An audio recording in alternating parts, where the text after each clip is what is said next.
used to be here like this. So crazy, yeah. She's so crazy.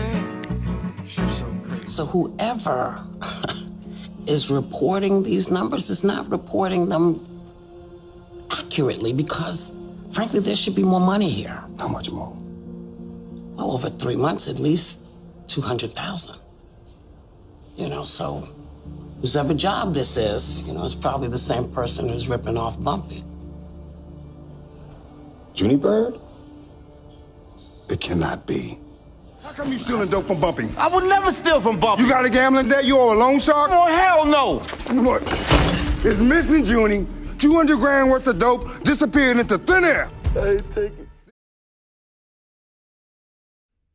So it don't matter what time you on, prime time, central time. Today, you're on Kews time. And I'm sitting here with Markuann Smith, better known as, but I'm going to let him tell y'all his better known as.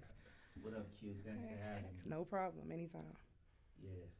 My name is Markuann Smith, Executive Producer of the Father of Harlem. People may know me as Junie Byrd. The executive producer and the creator, though, right? Yeah, absolutely. The initiator and the creator of the project. But when people say creation, it's like I got a tribe of people that I work with, right? So you got to give people their flowers as well. I mean, it started for me almost 18 years ago in 2000 when I used to go to Lenox Terrace, and I met a young lady by the name of Margaret Johnson. And Margaret took love for me and adopted me as her godson. You know what I'm saying? So she used to tell me these magical stories about walking outside a tenement building and smelling fresh laundry hanging out a window, or walking past 125th Street and seeing James Brown's name on the marquee, or walking past Sugar Ray Robinson's barbershop, looking inside, you may see Nat King Cole or Jackie Wilson in a barber chair getting a haircut. But she also used to tell me about the racism that was happening in Harlem at the time. And African Americans used to migrate from the South, and they used to come up to the South, from the South to up North, feeling that they could, they was escaping Bull Connor's dogs and the water hoses and stuff like that. But actually they were coming up North and they were still facing racism. Like even certain stores in Harlem at the time that to purchase a hat, they may say you need to put a shower cap on your head to purchase that hat. Or African American family may want to get a steak dinner and they got to wait outside to take the dinner for takeout while the rest of the patrons is eating inside, So she also used to tell me about her grandfather, and his name is Ellsworth Raymond Johnson, and how he migrated from Charleston, South Carolina, and came up here, but the streets knew him as Bumpy Johnson. So that's what I was going to say. And this is Bumpy Johnson's granddaughter. Yeah. Okay, so now her granddaughter, I had read something where a lady by the name of Catherine, if I'm not mistaken, she wrote the book Harlem's Godfather. And she put out there and she said that you guys took the story from her basically, and y'all didn't get no acknowledgement from the grandson and the rest of his family. So when you hear your story and you hear it say that you spoke to his granddaughter, it's like, it's conflicting. You understand? Did you ever hear anything about her? Yeah, there were always stories that were told. First of all, the lady that wrote that book, we never used her book. And Margaret is that book was about Mamie Johnson. Mm-hmm. That was Bumpy's wife. Because it was written with Mamie Johnson. Johnson. This is about from the granddaughter's perspective, which is Margaret Johnson, and it comes from a script that she had called Daddy's Little Girl. I never got a chance to meet Mamie or the young lady who wrote the book, but one thing about this is that I've been working with Margaret since 2000. Like, Margaret is my godmother, and she never mentioned, I knew about a book being written, but she had nothing to do with it. She wanted to tell the story, the perspective of who her grandfather was through her eyes, through watching him, with the numbers and things of that sort. And the book that was written, that's kind of like Bumpy pre-Harlem Renaissance era. This is about Bumpy in the 60s. That book wasn't about Bumpy's relationship with a civil rights leader, which was Malcolm X.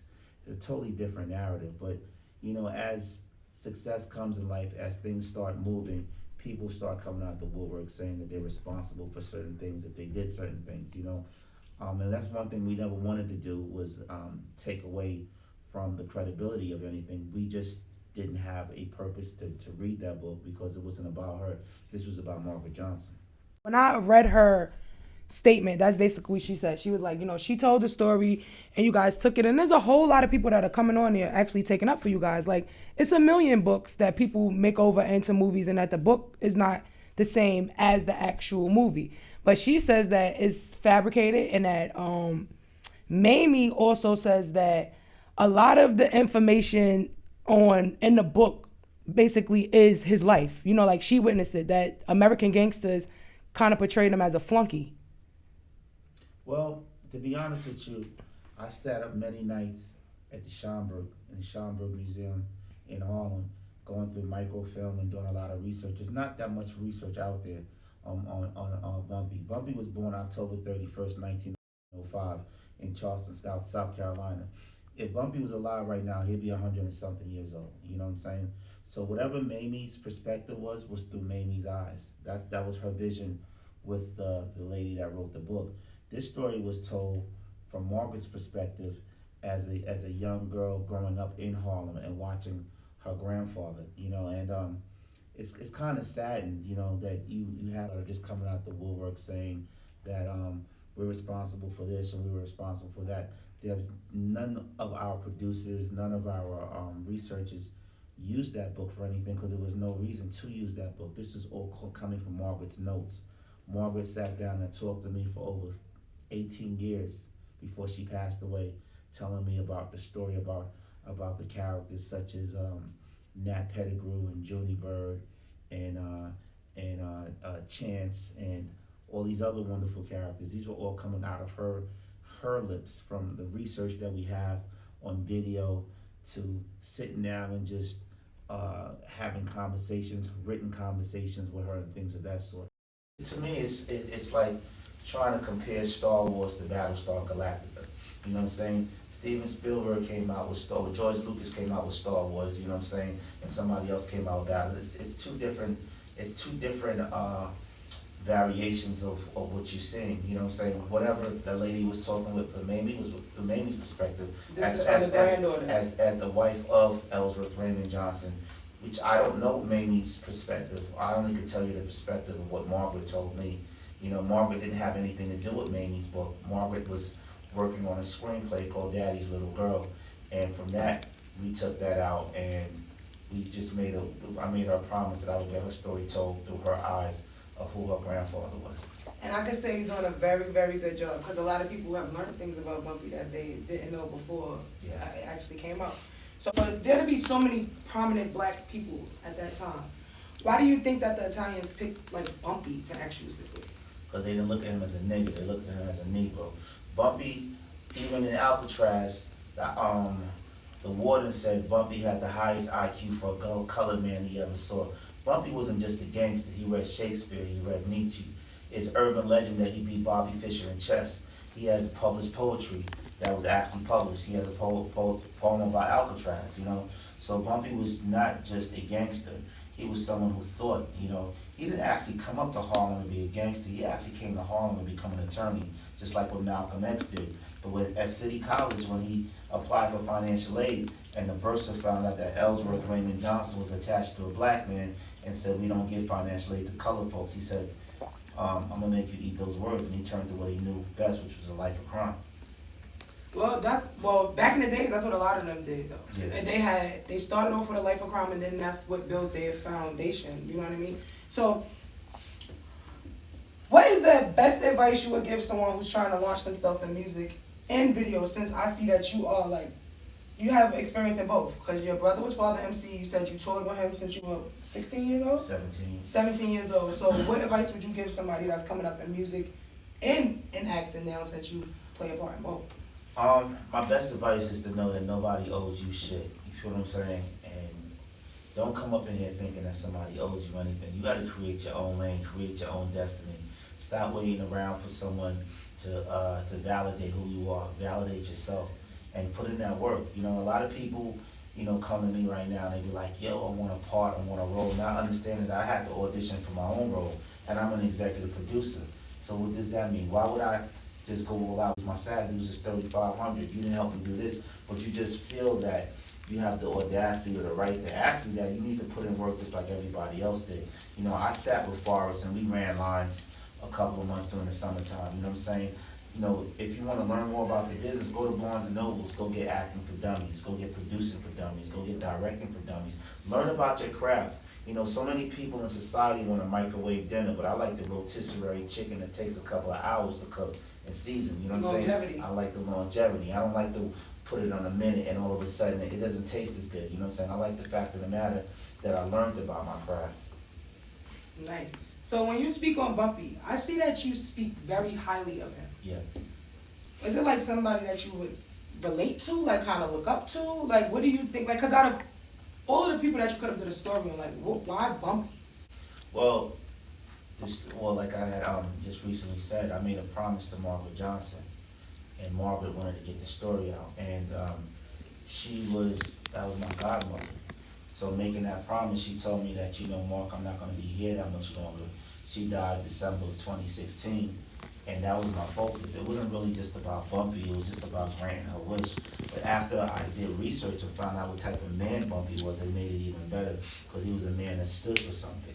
You know, he was a man that had integrity, but if you watch the show, we don't try to justify what he did. He was still a dope dealer, he was still a numbers runner. Just because you bought a bunch of book bags in the hood and sent kids to school, that doesn't take away from what you are. Just because you gave out a couple of turkeys on Thanksgiving, you still was what you were, you know what I'm saying? We're trying to show the transition of a man trying to find himself as an older person in life, as he got older in life, you know, I'm trying to make that decision. That's why you see the juxtaposition between Malcolm X and Bumpy Johnson. Story of Bumpy Johnson will eventually end, and I know a lot of people want to know, like, is Frank Lucas coming into the story? No, Frank Lucas. This is about Ellsworth Raymond Johnson. Frank Lucas, I really don't know too much about. You know, his story starts in the '70s, maybe late '60s after Vietnam. This is about Bumpy died in 1968, right? And he died in my character's arms at this place called Wells Restaurant. He had congestive heart failure. You know, from speaking to Margaret Johnson, and Margaret told me Frank didn't really have anything to do with. He just was a driver or something, supposedly. I was told that he wasn't even a driver. It was just something that was just kind of fabricated. But I wasn't there. You know what I'm saying? These are all urban legends. But speaking of Margaret, you know, Bumpy was a very private person. If you came to his home, and certain people came to his home, like Malcolm X came to his house. You know, everybody wasn't allowed in his castle or where him and his wife were. So the Frank Lucas story, I don't know how true it is. If you watch American Gangster, Yeah, they make Bumpy like. If you watch the American Gangster, Bumpy didn't die in front of 30 TVs talking about Pepsi was the best product. You know what I'm saying? He died in my character's arms, eating chicken and waffles at Wells Restaurant. So he did it his way, like Frank Sinatra. Okay, so y'all not gonna, like, once this is over, y'all not gonna spin off to anybody else's stories, like Power, kind of. You see how Power did? Yeah. They focused on Ghost, and now it's on Kanan. And is there any plans of that? I mean, who knows? But you know, our thing is to just tell 6 great seasons. Oh, it's 6 seasons. Nice. Seasons. 1963 to 1968, a lot of things happened in America at that time. It's history. History repeats itself. You know what I'm saying? If you look at it, Ferguson is the Harlem Riots. Their Muhammad Ali is our Colin Kaepernick. Everything is parallel to each other, and that's the stories that we want to tell. Like the civil rights movement, the LGBTQ movement, the Black and I'm Proud movement, the Me Too movement, all happened in the 60s. So these are the type of stories that we want to tell that are similarity to what was going on then. Everything is parallel to the POV of today. So I know you said that Margaret was working on something, and that's what inspired you. So was this the first thing that made you want to get into movies? No. This was your first project, or this was just the first project that got noticed? Like, what was your first project that you ever worked on? I always was a creative, man. Like, growing up in Far Rockaway, I think what kind of like saved me, you know, I've been through the juvenile system. I've been in Sparford, I've been in Lincoln Hall and different DFYs, and what kind of motivated me was like watching movies. I would lock myself in a dark room just to drown out what was happening outside. You know what I'm saying? And I've always wanted to be a creator. And, you know, I used to watch movies like On the Waterfront, Rebel Without a Cause, Down These Mean Streets, and I started noticing different directors or producers. Like one of my favorite movies is Once Upon a Time in America with Sergio Leone. You know what I'm saying? Which is a dope movie. You know what I'm saying? I like, you know, the old time. It tells a story of friends growing up and friends betraying each other. You know, Rebel Without a Cause with James Dean. These are certain movies that I used to watch and I love to create and look at things like that. Okay, so I see you mentioned Far Rock. You're from Far Rockaway. Absolutely. Oh, that is wonderful. So am I. Yeah. So, being from Far Rockaway, right? I know that there's a lot of legends supposedly too. What made you pick Harlem? I know that you was raised in Harlem, but you grew up in Far Rockaway. You never thought like to do, cause you know like when people find out that you're from Far Rockaway, they're like, well, why didn't he do a Far Rockaway story? And if you were to do one, who comes to your mind? Well, it wasn't about what I wanted to do. Once again, it goes back to what was placed in front of you. Yeah. Placed in front of me. You know, I never thought about it like that. That was just something. I guess it was faith. You know what I'm saying? You know, my pops, he was born in Harlem Hospital. My grandfather and grandmother, they migrated from the South. My uncle was in Harlem Hospital. I used to be in Harlem all the time. And it was just faith. So it wasn't like I just picked this character. It was more of a promise, like I said, to Margaret. To Margaret, and Bumpy happened to be her grandfather. Okay, so I'm going to get a little, like, not so serious with you right now. You know, get you to laugh or something. When you think of your childhood, what song comes? What song comes to mind when you think of your childhood? I got two of them. One of them is Junie Byrd, Rising to the Top, and a song by the Gap Band. It goes, how does it, I don't know. It's a joint I used to hear. I don't know. I used to go to Jamaica all the time. We had our share of trouble. Yeah, I know what you're talking about. I don't know. Okay, so I do this little thing or whatever. I like to do it with people, and I'm usually always kind of right. I see that you been on tour. Yep. You've been doing things your whole life, so you kind of been a made man. But when was your you made it moment? I'll tell you this. I didn't make it, but I can tell you right now that I'm striving because I think it's so many things that I can do. But one thing that really touched me was, I think when Godfather Harlem first season, when a Teamster came up to me and said, thank you for not giving up, because you not giving up, I was able to provide for my family for the next 6 months. You know what I'm saying? That's when I was like, whoa, wow. You know what I'm saying? I tell people all the time, success is not easily, it's not easily came by. You know, I was able to go on tour with my brother. He saved my life because if he didn't show me, there was a different world out there. Father MC, your brother, MC, your blood brother. A different lay of the land. I don't know where I'll be at right now. You know what I mean? He was able to take me on the road. I remember my first tour was with Tony, Troop, High Five, Candyman, Second to None, AMG. I started knowing West Coast music before people out here started knowing West Coast music. You know what I'm saying? And I was a roadie.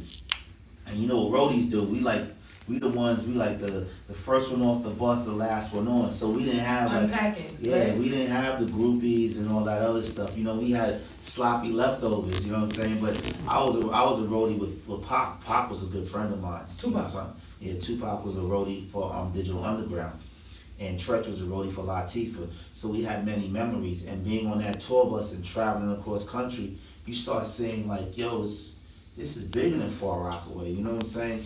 It's so much things. The world it's a big world, you know what I'm saying? It's bigger than Mott Ave or 40s, exactly. And cats used to laugh at me because I used to carry bags, right? But I was making $1,000 a week carrying bags while niggas was outside in the building running from TNT on Tuesday and Thursdays, you know what I'm saying? Hiding cracks up their ass and doing whatever they had to do or putting it in the mailbox, but they were laughing at me for carrying a bag or two, you know what I'm saying? So I was able to meet people and just be able to see a different life. You say your made it moment was then. Your made it moment was when you was sitting by Vincent D'Onofrio, all these guys, of course. But when Whoopi Goldberg sent you that honey and them limes, I need to know the story behind this.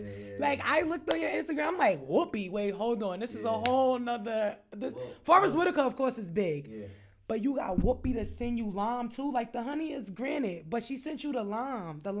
So I was at Whoopi's house and he was at her house. with a He friend of fronting mine- on me right now. with a friend of mine and she said how much she liked the show. And if you've been to Whoopi's crib, man, she got her own beehive back there, her own, like she grows her own coffee, makes her own fresh vegetables, and she's a wonderful, wonderful person. So we're in the kitchen and we're talking. She's like, "Yo, I love your show. I would love to be able to be part of it any way that I could be." You know what I'm saying? And she took me to her backyard and she got me a jar of honey. She said, "Hey, I'm gonna wait for the white man to come clean this off, but I'm gonna get you a jar of honey." And the honey was really good, you know. Big shout out to Whoopi. Whoopi showed me, man. Shout out to Whoopi. Hello. So, was it your idea to play Junie Byrd? I know that you had to audition for it, but was it your idea to play Junie Byrd, or did they look at you and go, "You know what, you play it"? Because for you to create it, executive producer, and get a role, this is why he's sitting here with this fire ass jacket right now. You understand what I'm saying? Because that's crazy. You know what? It wasn't my intention to play Junie Byrd. I was actually supposed to play another character, and at the time in Hollywood, they really want to know that, okay, I'm not just putting this guy in because he wants to act, but this guy can act. You know what I'm saying? He can become part of that role or be part of that character. And Junie Byrd was like an empty page that had to be painted, that had to be created. But I got called back like 6 times. I mean, I was really going in, reading lines of Forrest. Even to this day, when I'm on set, it's not just about acting and saying words. You have to know different lenses, when to bring down your personality, when to bring it wide. You know what I'm saying? You have to know your blockings and things of that sort. So, being on set with people like Giancarlo Esposito, who's an amazing thespian, or Elvis Nolasco, or Eric LaRae Harvey, or Vincent D'Onofrio, or Paul Sabino. These are Chaz Palminteri. These guys are like amazing, and my big brother Forrest. Mm-hmm. So I actually had to go in and had to actually prove myself. So the 0 day that we were shooting, they saw me in the dailies, and then ABC and Epix came down. They was like, "Yo, you look good on camera, and you're believable." So they had to go back and talk to my attorney and to renegotiate my contract. And then, even in the first season, you saw me, but you didn't see me, but you saw me. In the second season, my character starts evolving. Mm-hmm. But that's how it is, you know what I'm saying? You start to love characters. If you look at Power and you saw Dre's character wasn't as big, yep. But his story arc kept evolving. And that's part of TV, being in a writer's room when they're writing your character and then they start saying, okay, we painted Junie Byrd's picture. This is him now. He's the 3rd lieutenant in Bumpy's organization.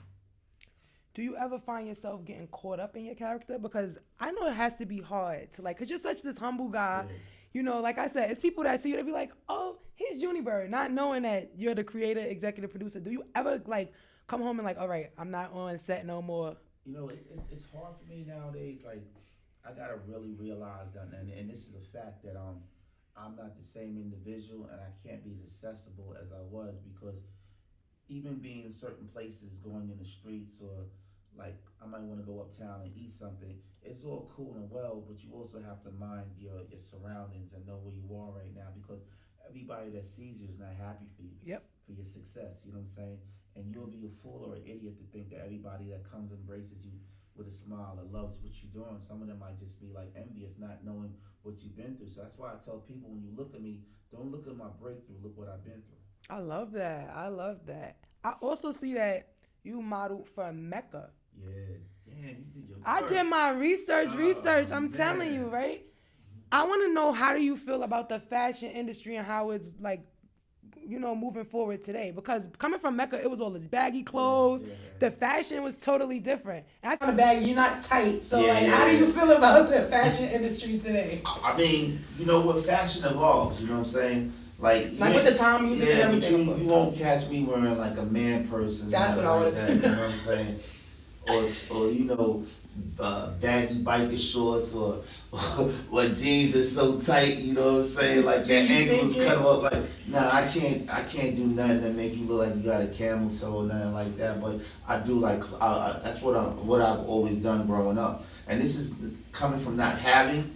I've always kept myself, you know what I'm saying, trying to keep myself with the fashion at all times. No, yeah, because if I rock away for the people who do know you, they say that you was fly. You was the fly guy. You know what I mean? When you was coming up, what was your nickname though? If I rock away. Silk.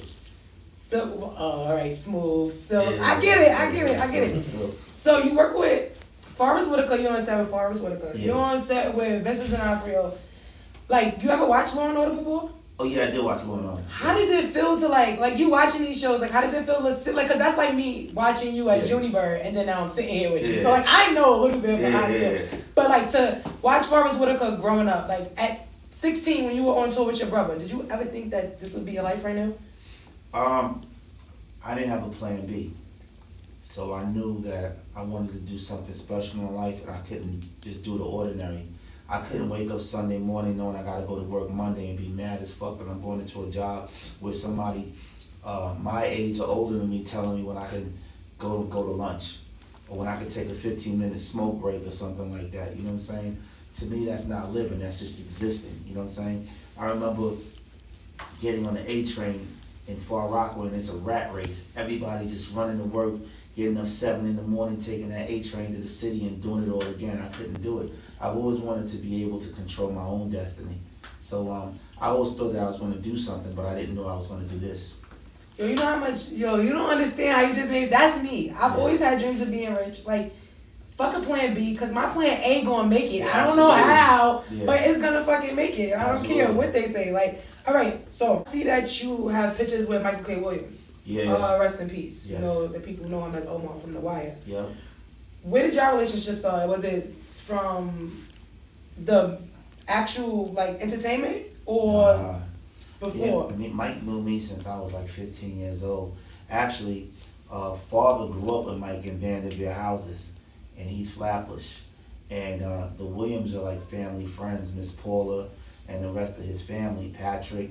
And Mike's untimely passing really affected me, man. It just like it took a piece of me, you know what I'm saying? I just saw Mike about doing so. He called me MQ. He's like, MQ, we gonna do some lunch, right? You ain't going nowhere, right? So I jump in the car, we go do lunch in Williamsburg, and we just talked about life, you know. We were both Scorpios, both born in November, you know, and it's just crazy. It just really makes you see that sunrises and sunsets aren't promised to anyone, and we're all mortal. We're not immortal, you know. And when you're growing up, you feel like you're mortal, like you're Superman, like until things like this happen. Yeah, and then you get shown reality. Yeah. So here's a question that I want to ask you, but I've seen nobody ever ask you this. So we all know you as Junie Byrd, the creator. Who are you? Oh man, I'm just a kid just from the mud that's just trying to achieve his dreams, just trying to get that pot of gold at the end of the rainbow. If I can't get that pot of gold, I'm gonna hold a leprechaun hostage, you know. You know, in your role, do you see the growth in yourself? No, absolutely, man. There's certain things that I normally would do that I can't do. I had to learn how to bring down my temperament. I think what I love to call myself, I'm a corporate thug. I know the streets as well as I know the boardroom. And there's certain things that you just can't bring to the boardroom that you have in the streets. So learning how to manage my expectations, learning how to treat individuals with the same respect as they treat me. I've learned a lot, you know, in the last couple of years. Okay, so being on tour with your brother and stuff, right? Was it dangerous on tour? Nah, I mean we went through all. You know, I could tell you a fight that I had. I had a fight with this dude from the Poor Righteous Teachers, but it was over a DAT tape. Because I tell you the story, like if you look, the DAT tape was our show tape. That's what we used to perform. Mm-hmm. And my job was to make sure that DAT tape was on the bus at the end of the night. The DAT machine and the DAT tape. And one day we were about to perform, and I lost the DAT machine. Not the tape, but the DAT machine. But I looked over, and I saw that Poor Righteous Teachers had the same DAT machine. So we took the DAT machine, and we used it, and it came out to a big brawl, you know what I'm saying? Like, I had to take a microphone stand and Me and the skinny guy that was whatever his name is, the rapping skinny dude. Like we got into it, but we squashed it and everything like that. I mean, the tour was cool. You did have your jealous guys that was just mad because their females or their baby mothers was all into you and things like that. I saw that happen numerous times. Like we had to actually get leave a hotel at one time because this dude was knocking on my door talking about his girl was in the room. She was in the room, but I didn't know she had a. You didn't know she had a man. You didn't know that was his girl. So father comes walking down the hallway with this big ass, you know, them big African sticks like the onks. Mm-hmm. Like he was down with X-Clam. He hits him inside of the head, and the kid caught a seizure. We had to get moved out that hotel. So we were just kids, man, just enjoying ourselves. You know what I'm saying? But the camaraderie was there as well. Like if you had friends, you had friends. Me and Pac, that was my friend. You feel what I'm saying? So like I asked that question because now you see all of these rappers, you see all of these entertainers, and it's a dangerous game now. Like, what do you think changed from you growing up to now? Do you think it's the jury, the social media? Like, what do you think plays a part? Because you said DAC tapes that you had to fight over. Like, they're not fighting over DAC tapes now, you know? I think it's really the social media, and it's the way that we perceive things to be. It's a facade. So when you see dudes holding up money that's like a loaf of bread, and you look closely and it says play money, and it's not real money, people start to perceive and think that this is reality, that this is real life, not realizing that you caught up in the matrix. You know what I'm saying? Like, there's a lot of things that are happening nowadays. I mean, like, this gang shit in New York is real. You can't even go eat at Mr. Chow's without somebody coming outside, pulling up on you, and you with your date, trying to rob you and things of that sort. So you have to really watch your surroundings, man. It's a whole different world. You know what I mean? When we grew up, we were. It was a lot of things like that happening as well too. But I think this is on steroids right now because of the drugs, because of the music, and just the facade that you are more than you really are. So I see you got the chains and stuff on. Do you wear that everywhere? Nah, I don't. To be honest with you, like, cause I don't go everywhere. I only wear it to the places that I want to go to. You know what I'm saying? Like, it is what it is. Like, it's not that I'm nervous or scared. It's just that I'm smart because I'm gonna be on TMZ before you on TMZ. You feel what I'm saying? Jay-Z said what? You shoot me, what? Yeah, I don't know what he said. He said, I shoot you, you're brainless. You shoot me, you're famous. Yeah, and then nameless something. Yeah, you're famous. You feel what I'm saying? So it's not like something like I do. Like, I know my surroundings. I still have that street energy in me. You know what I'm saying? But, you know, I like nice things. I work hard. Why shouldn't you be able to buy nice things or get nice things? You know what I'm saying? You shouldn't be having to water down your lifestyle because of somebody else. Yeah, and their misery. So being from Far Rockaway, do you have plans on giving back? Like a day, something for the youth? Absolutely. I want to, I want to do certain things. It's just about planning it and doing it right, and not just saying, yeah, I'm gonna do this and do that. Then it doesn't. And then you have a whole bunch of people looking at you. So you want to make sure that you do it right and do it the right way. You know what I mean? And not just say, oh, I'm gonna just go out there, give out turkeys or do anything of that sort. You know, it's, you know, I see Far Rockaway from afar. So like I've heard that there's a lot of new developments and things that are happening out there. You know, but we as a community, we need to stick with each other. That's the only way that we're going to be able to be mobile and move forward. But I also hear about the things that are still happening in Far Rockaway, like the gun violence and people dying and things of that sort. And it's very upsetting to me. But if we don't do it as a community, nobody else is going to do, because they could sit back and just say we don't have to do anything because they're doing it to themselves. Yeah, because back in the days we policed our own communities. Nowadays they just do whatever hell they want. They policing the police. So, besides this, right? I know you said you have 6 seasons coming on. You only focus on your Plan A, which I know. Yeah. But there's nothing else that you're working on? Oh yeah, I got a bunch of different stuff. The thing about it in this industry is to keep creating and creating and creating.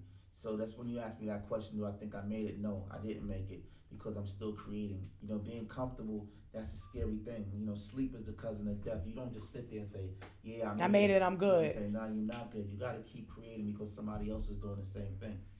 You made it. Whoopi sent you honey. Like, Forrest Whitaker, all right, so now speaking on Forrest Whitaker, right? Yeah. Hey, Forrest, if he ever watches this, who knows? Do y'all have like a talk on the phone relationship? Like, were y'all actually cool before this? or did y'all build a relationship because of the show? No, we actually have a relationship where we built a relationship. He took me under his wing like his little brother. We talk over the phone or we text each other. You know, birthdays come around. I'll probably get a bottle of wine. You know, he loves to send me a bottle of wine and things of that sort. I mean, he's a great person. Forrest is a person that gives back in a big way. Like he has a couple of non-for-profit organizations. One is he works with the kids in Sudan, the child soldiers out there. Nice. You know, he also works with the kids in Mexico City. You know, non-conflict. You know, things of that sort. Like he's also an ambassador in the UN. You know, he does a lot of things to give back to the community. Forrest is an amazing person, and he believed in me. He gave me an opportunity. You know, he said, you know, I'm gonna ride this journey with you. You know. Nice. So, did you have him in mind for that character? No, actually, I didn't have anyone in mind. I just wanted to get the story told, you know. And you know, Margaret, if she was here, she would have said Michael Clark Duncan, the guy from the Green Mile, and Oh, I love him. and Walking down the Green Mile, getting right with Jesus. and Charles Dutton and all kind of characters like that. But it's with Forrest, I just felt that he's a method actor and he was able to become Ellsworth, because when he's on set, he is Bumpy Johnson. Now he is. He kills that role. You feel what I'm saying? So he wasn't the first person I had in mind because I didn't have anyone in mind. But when I found out that he was interested to come on as a producer, not to play Bumpy, but just to be a producer at first. Because as an actor, you can't say I'm going to take a part if you don't know what the script is like. You got to see if the words come out to you. You got to know who the character is. You got to do the research before I could say I want to be that character. You feel what I'm saying? But he wanted to produce it with me and take that journey with me to see how we could make it come to fruition. And I see you guys have a disclaimer at the beginning. Yeah. And I see a lot of people who don't actually read. So I kind of want you to elaborate on that, because a lot of people like, oh, why did you put Malcolm at the window with the gun with Bumpy when he wasn't there? You know, it's like, you know, I'm reading comments. You know, just basic comments. We are not, for your audience, we're not doing a documentary. We are doing a show about a civil rights leader and his relationship with a gangster, a collision of civil rights in the underworld. You know, there's room for embellishment, and that's why there's that disclaimer in the front that's saying that some of these are factual or facts and some of them aren't facts. That's like even with the whole Malcolm X narrative, right? You know, second season you're watching, you're like, okay, Malcolm didn't do this, Malcolm do that. This is what we're gonna do. Now when you watch second season, who do you see talking to you? Malcolm. Mm-hmm. That's Malcolm from the grave talking to you. That's not us talking. That's Malcolm saying what happened with his riff with the Honorable Elijah Muhammad. Those are his speeches. Those are black and white. So you can't come to us and say, Malcolm didn't do that. Okay, now watch. That's Malcolm talking back to you. Because this is facts, yeah. That's Malcolm talking back to you. Well, the guy who plays Malcolm, I just have to say that, for him to follow up after Denzel is well, that's my boy Nigel Thatch, man. He kills that. Nigel was one of my good friends. I remember I was standing outside ABC. It was 90-degree weather outside. I seen a cab pull up, and it was Nigel coming out of the cab with a whole black trench coat, black suit, white shirt, black tie, and black fedora with the glasses on. He became Malcolm X. You know, he doesn't even say he plays Malcolm X. He says he works Malcolm X. He works that character, and he was the first person that I didn't want anyone else to play that. You know, I actually had to fight to get him into audition for that because he already had played it in Selma. Mm-hmm. So you know when you play the character already, a lot of casting directors were like, he did that already. You know what I'm saying? Let's try to find somebody else. But I just knew that he was the right person to bring Malcolm to the screen. So when it comes down to picking the actors and actresses, that's on you? No, I don't have anything to do with that, and that's down with the casting, whatever casting department. Like your job is to do one particular thing. You feel what I'm saying? I initiated the process. I packaged the process. I brought the writer and creator on Chris Brancato and Paul Eckstein and Jim Atchison and Nina Yang Bon Jovi and Forrest Whitaker to come on as a tribe to get this all done as a unit. So when people say I created it, I'm the initiator of the creation of the project. I can't take all the credit for everything. Yes, it did start with me, but it took someone to write this beautiful masterpiece, which was Chris Brancato, who created the TV series Narcos. Then it took Nina Yang Bon Jovi, who's Forrest Whitaker's producing partner, who does a lot of stuff for our community, to say, I'm champion Markuann. Then it took Jim Atchison to say, yo, that's my little brother. And Joanne Atchison, his wife, who's Forrest's manager, to say, we all want to be part of this and let's make this happen. And Forrest Whitaker was the icing on the cake. He definitely was. So you build great relationships. I see that you, like, because a lot of people, they'll meet people and then that'll be it. Like, it seems like with you coming up in the industry, you learned that you have to network and build relationships with people, because I hear you keep saying, like, no, that was my friend. He was my friend. I knew him forever. So it all played hand in hand on you becoming who you want, and you know what they say, it's not it's not what you know, it's who you know in a lot of times. But one thing you have to always remember, your network is your net worth. Yes. If you don't understand that, you're not going to move forward in life. You feel what I'm saying? One thing I learned from Father was when I was on tour, I used to meet people like Boyz II Men and SWV, and they were opening acts, right? Mm-hmm. And we might have been a main act, but I didn't look at them. I didn't look down at them like they were opening acts. Like to this day, my friends are Jeff from Intro, Buddy from Intro, Money B from Digital Underground, Cletus Mack from Digital Underground, and the list goes on of individuals who were individuals that we were in the same boat, the same dream. You know what I'm saying? So I always remember your network is your net worth. Okay, so our time is about to get cut a little short. You got to get out of here. You have a little more time. I know, okay. But I want to ask you a question. It's a little off, right? Yeah. If you had a chance to pick an animal, what would it be? Like, to be an animal, what animal would you be? A panther. Why? They black, they're beautiful, they grace, their ability to move, and an eagle. An eagle flies. And I was always told this. I was told if you run with wolves, all you learn how to do is howl. When you run with eagles, you learn how to fly. Nice. He has some fire metaphors. He is a very intelligent man. Did you go to college, finish high school? Yeah, I did. Mm-hmm. And you graduated from college? Which college? I went to Morgan State University, Broadcasting and Communication. Nice. So before I go, I just want to say he is from Far Rockaway, guys. Like, if you don't look at nothing else, look at him. Like, this is the most motivation you need right here. Like, we hear all these stories that Far Rockaway has this black cloud over it. Nobody makes it out. But I honestly think that you can make it out if you're humble. Well, you show a sense of humbleness that you don't really see. I tell people this, right? Real quick. A lot of people want success. But are you willing to eat tuna fish sandwiches and ramen noodles? Are you ready to sleep on somebody's floor when you can't afford a hotel? Are you ready to take a buddy pass or beg for a buddy pass, knowing that I got a meeting at Netflix on Monday, but I got to get out on Sunday, so I got to humble myself and get a buddy pass? Everybody wants success, but they're not ready for success. They just look at where you're at. And I tell people all the time right now, if you knock on the opportunity's door and it doesn't open for you, go to Home Depot, buy your own lumber, create your own doorknob, and create your own pathway. Don't wait for anybody.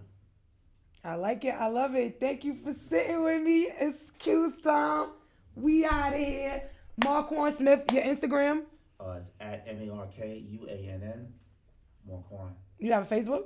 MARKUANN Smith, Markuann Smith. So Markuann Smith on Facebook and Instagram. Thank you so much. He said with me, I'm from Far Rockaway. I'm not nobody big. You get what I'm saying? I definitely am. I'm just playing. Y'all know that. But thank you, Markuann. I really appreciate it. To Far Rockaway, to 40s, Hamels. Yes, everywhere. Let's go. Far Rockaway about to be hitting him up. Deals, Shalimar. Shalimar, you can come in if you want to say hi. You don't want to? You can come in. Come say it. Squad up. You got 4 more minutes, bro. Shalimar says, squad up. Rest in peace, Stack. Rest in peace, Chinks. Yeah, I'm going to tell y'all real brief. I don't keep in contact with a lot of cats. Like, we all kind of like get distance because we all like seasons. But this is my brother right here. He's been down from day one. You know what I'm saying?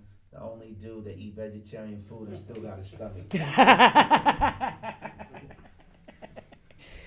So, Far Rockaway story, all right? Yeah. In the making. Let's try to work on it, Markuann, for the hood. We need it. For the young ones coming up. That's the one you got him. You got the plug right there to help you. That man right there, he does the documentary. Like, you got to really get deep with him, boy, because he do documentaries. You know, his like knowledge and shit is like with him, he's been in every hood. So he be like, yo, to me, yo, you remember the dude from like everybody knows him. We used to call him everywhere because he used to be everywhere. You feel what I'm Okay. saying? So he's someone that, you know, like he's always been trying to do something about Stacks. You know what I'm saying? That's what I'm saying. We need a real one. We need a real one. He knows he knows the history and everything because he was there from the beginning. Mm-hmm. So he would be like the Morpheus in the Matrix to get it done. Like, you know what I'm saying? That's one thing. I never like to go in and tell stories that I don't know nothing about because he's the one like he's the person you sit down and talk with. He'd be like, yo, this and that. You know what I'm saying? But I like that because I see you mentioned that before too, and you was like, somebody had asked you like, oh, how do you feel about the critics saying that, you know, and you were like, you know, everybody could say they was there, but how was you there? You know, that really stood out to me because people do that all the time. I was there. No, you heard the story. Exactly. I don't like to, you know, I like what Nas says. He said, I'm just a nigga, I'm just hanging out the project windows, absorbing their stories and putting them on paper. You know what I'm saying? But he was actually there. So when people talk about Stacks and Chinks and all that other stuff, you gotta include him because he was there. I wasn't there, you know what I'm saying? I met Stacks a few times. We kicked it, we chilled, we talked. But I talked to him from somebody from another project, or that's Dill's man, or that's Shalimar's man. You know what I'm saying? That was his man. You know what I'm saying? So Shalimar, let's make it happen, all right?